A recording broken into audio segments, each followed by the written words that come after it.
तो सबसे ज़्यादा बोरान का परसेंटेज आता है 2% आता है बोरान, आप लेवल पर पढ़ोगे तो।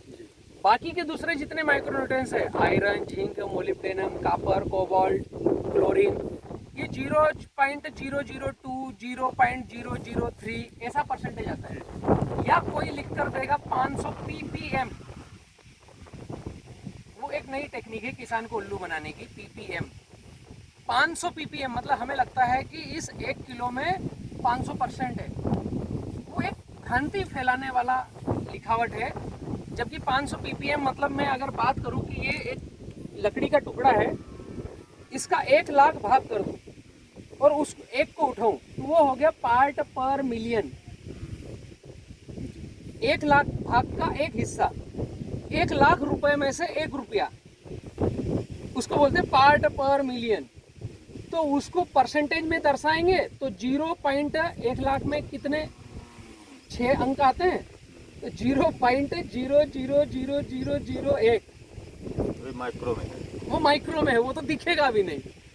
तो हमारे पास 43,560 स्क्वायर फीट है, आपने वहाँ पर 250 ग्राम माइक्रोन्यूट्रिएंट्स डाला, उस 250 ग्राम में 0.003 परसेंटेज है।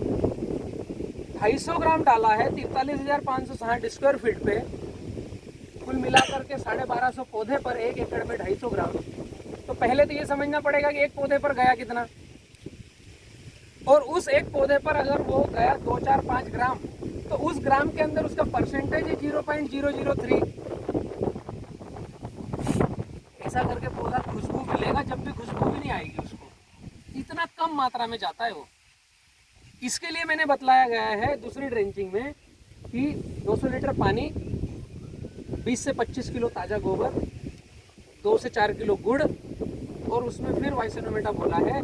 अगर ये गोबर वाली ड्रेंचिंग गई है तो आपकी मिट्टी में जितने माइक्रोबेस बैक्टीरियाज है उसको खींचकर पौधे के पास ले आएगी और वहाँ पर तमाम तरह के माइक्रोन्यूट्रिएंट्स की अवेलेबिलिटी की पूर्ति करेगी। तो हमें खरीद के डालने की आवश्यकता खत्म।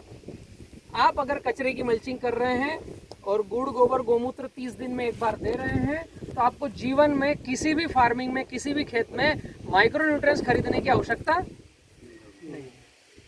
ये 2 चीज़ खत्म। तीसरा, अब आपने जो किया है YouTube पर देख करके मेरी विधि से, उसमें कहीं गड़बड़ी आ रही है, आप 2 से 3 मिनट का वीडियो बनाओ और करीब 6 नंबर है ऑफिस के, किसी भी नंबर पर भेज दो, या उस समस्या से रिलेटेड 1300-1400 वीडियो है किसान पाठशाला पर, वीडियो बॉक्स में जा करके उन्हें देखने की कोशिश करो कि मेरे खेत से रिलेटेड कौन सा प्रॉब्लम है, तो मैं क्या है उसका इलाज करूँ। ऑफिस के 3-4 नंबर है, आप संकोच करने की कोई आवश्यकता नहीं है, वीडियो 2-3 मिनट का बनाओ और भेज दो, डायरेक्ट आप खुद भेजो, किसी को पूछने की भी आवश्यकता नहीं है। वहाँ से 1-2 दिन में जवाब आएगा, वहाँ तक आप वीडियो यूट्यूब बॉक्स में जा कर के भी आप अपना देख सकते हैं।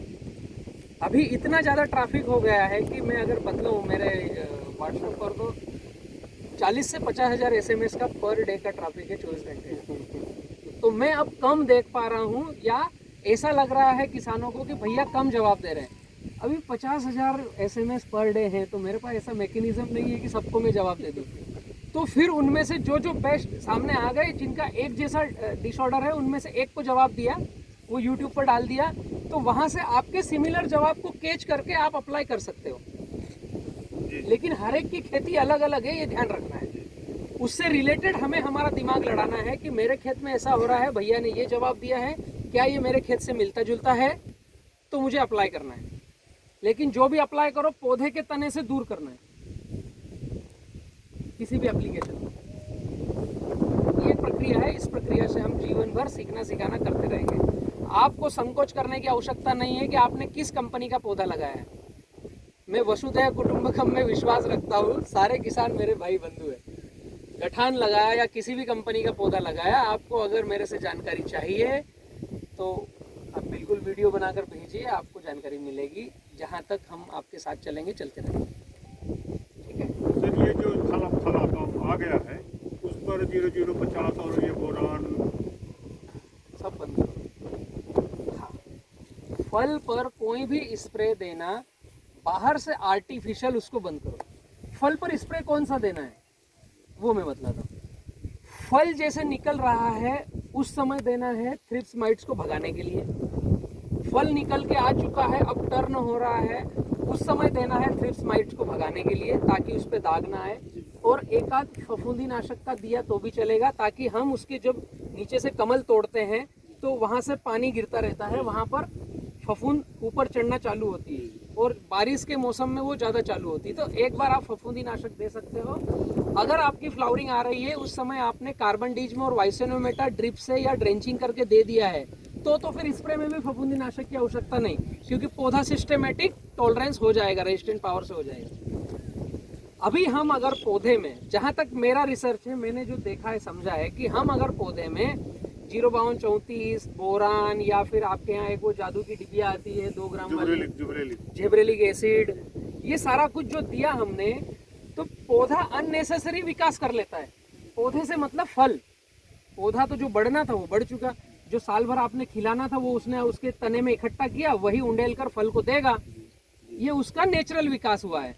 अब हमने उस फल पर कुछ अलग से स्प्रे किया है, तो वो अलग से स्प्रे क्या करेगा, उसको जादूगरी दिखाएगा, उसकी पेशी को, एंजाइम को एक्टिवेट करेगा और उसको निचोड़ करके इसमें एक्स्ट्रा ऑर्डर पैदा करेगा। जिब्रेलिक एसिड यही करता है कि पूरे पौधे से निचोड़ करके इसको अभी तुरंत 2 इंच बड़ा कर दिया। उससे ये नेगेटिव होगा कि उसका वजन तो उतना ही आना था जितना आना था, हमें ऐसा लगा कि हमने कुछ अलग कर दिया। ऐसा कुछ नहीं होता है, जो पौधे ने तने में स्टोर किया है वजन तो उतना ही देगा, वेट उसका उतना ही आएगा। लेकिन जब ये कट करके जाएगा जिस व्यापारी के चेम्बर में, उसके चेम्बर में जब पकेगा तो उसका कलर अलग अलग आएगा।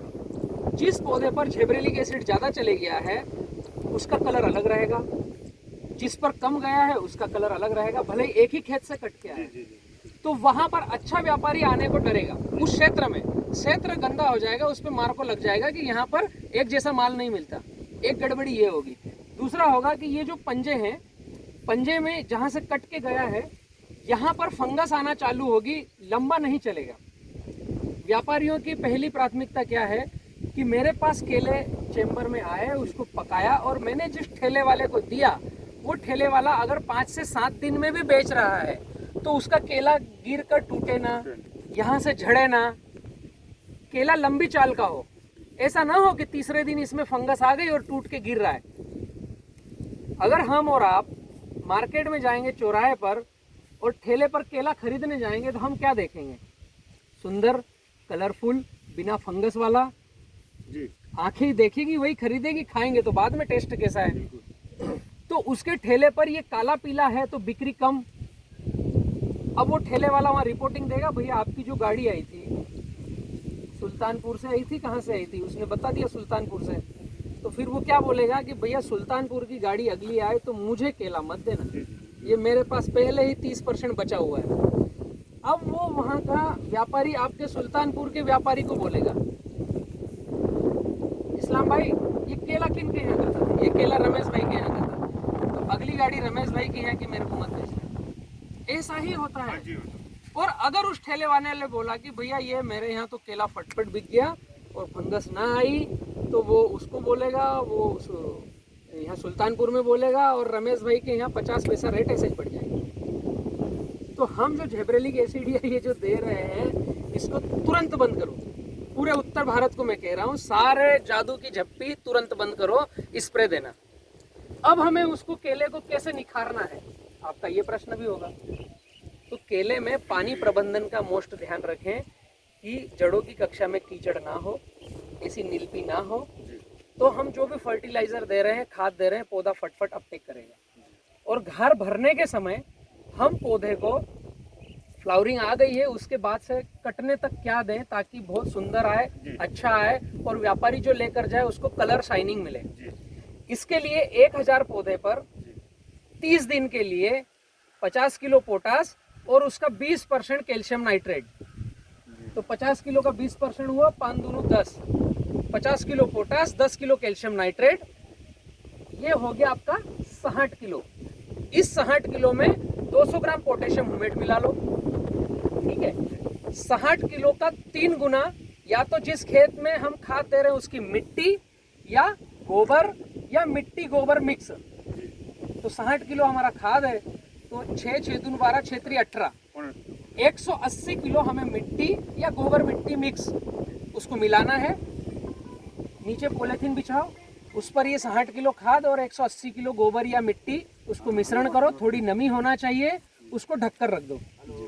3 दिन के बाद उसको एक बार उगाड़ दो, उसकी कटिंग कर लो, फिर उसमें नमी, थोड़ा गुड़, गोबर, गोमूत्र, वाइसेनोमीटर डाल दो, मतलब बैक्टीरिया, ताकि वो अपना सर्फेक्टेंट तोड़ दे और वो 100 रेडी फूड बन जाए। पौधे को जैसे ही देंगे वो ले लेगा। ये प्रक्रिया 7 दिन की है। 3 दिन में एक बार खोलना है, मिक्स करना है, वापस ढकना है। ये प्रक्रिया आपने बना ली तो आपके पास कितना हो गया? 240 किलो। अब ये 240 किलो का 4 भाग कर लो। 1 महीने में 4 सप्ताह हैं, 7-7 दिन के, 4 भाग कर लो 240 किलो के। अब पहला भाग, उदाहरण के लिए आपने सोमवार पौधे के आसपास डाला है, पानी लगा दिया है, या तो पानी लगाने के पहले या पानी लगाने के बाद। अगर आप 10 दिन में एक बार पानी दे रहे हो फ्लड से, तो 3 भाग कर लो, 1 तारीख, 10 तारीख, 20 तारीख, 3 भाग कर लिया, या हर सोमवार कर लिया। जैसा आप 7 दिन में दे रहे हो तो वैसा, 10 दिन में दे रहे हो तो वैसा। इतना खाद हो गया कंप्लीट। इसके अलावा दिमागी मत लड़ाओ क्या देना है पौधे। और स्प्रे में आपको लेना है केवल मच्छरी भगाने के लिए। नीम तेल ले सकते हो, या स्पिनोसेड के नाम से मार्केट में दवाई मिलती है जो 100 प्राकृतिक होती है, जिससे कोई भी पौधे में हार्मफुल पेस्टिसाइड फर्टिलाइजर का इंजेक्शन नहीं होता है, और जो मित्र खाएगा वो कैंसर फ्री फल खाएगा और बहुत सुंदर पौधा फल देगा, और वहाँ से जो व्यापारी लेके जाएगा वो बार बार ऑर्डर देगा, मुझे और चाहिए। केवल पोटास और कैल्शियम नाइट्रेट धार आने के बाद में कटते तक आप इतना सा ही केवल डोज दो और मच्छर भगा लो बस। ज़्यादा सुंदरता और चाहिए तो पौधे में एक कैरी बैग पहनाने के लिए आता है, उसे पंच कवर कहते हैं। कैरी बैग पहना दो, उससे क्या होगा, जैसे हमने कपड़े पहने हैं तो थोड़ी अंदर गर्माहट है, ठंडी में ठंड नहीं लगती है, गर्मी में गर्म नहीं लगता है, तो ऐसे फल के ऊपर कैरी बैग पहनाया तो उसमें थोड़ी सी गर्माहट रहेगी, धूप रहेगा। शुरुआत में 2 स्प्रे करो कमल तोड़ने तक 7-7 दिन में, उसके बाद कैरी बैग पहना दो तो फिर स्प्रे भी करने की आवश्यकता नहीं है। तो आपकी धार एक तो जो 100 दिन में कटना थी वो 90 दिन में कट जाएगी, 10-12 दिन पहले, क्योंकि वो गर्माहट देगा। गर्माहट देने से उस केले के छिलके में एक अलग तरह का कलर शाइनिंग आएगा, जो जाकर के चेम्बर में पकेगा वो हल्दी पीला कलर देगा, और उसमें न कोई दाग, न धब्बा, न कीट पतंग लगेगा वो कैरी बैग पहनाने से। तो आपका केला शायद 25-50 पैसे ज़्यादा रेट में भी बिक जाएगा। बस इतना ही प्रबंधन करो, इससे ज़्यादा कुछ जादूगरी करना मत करो। ठीक है, चले भाई, बातें खत्म होगी।